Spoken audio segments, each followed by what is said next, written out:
તો ડેવાસ્ટેટિંગ હતો ને, લાખો લોકો મરી ગયા, એનું ઘર પણ પડી ગયું. જોગાનું જોગ સવારે કંઈક શાકભાજી લેવા બહાર ગયા હશે, એટલે રોડ ઉપર હતા એટલે બચી ગયા. બરાબર.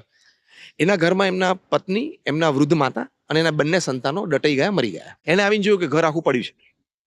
એને ખબર પડી કે અંદર દટાઈ ગયા છે. તાત્કાલિક તો કોઈ વ્યવસ્થા થાય એમ હતી નહીં, અંદર મૂંઝાઈને મરી ગયા. એ જ દિવસે બપોરથી પ્રમુખ સાંઈ મહારાજના આદેશ પ્રમાણે BAPA સંસ્થાએ ત્યાં રાહત પ્રવૃત્તિ શરૂ કરી અને અમે ફૂડ એટલે કે કિચન શરૂ કર્યું.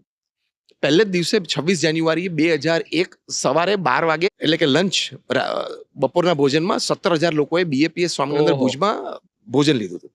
મોડામાં ભૂકંપ આવ્યો. પછી તો અમે 10 મહિના સુધી આ ભોજન ચાલુ રાખ્યું. રોજ 55 થી 85,000 લોકો ત્યાં ભોજન લેતા.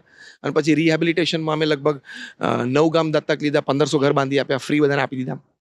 પણ આ કાર્યકર્તા, એમનું નામ કીર્તિભાઈ પટેલ. કીર્તિભાઈએ જોયું કે હવે જે નહોતું થવું જોઈતું એ થયું.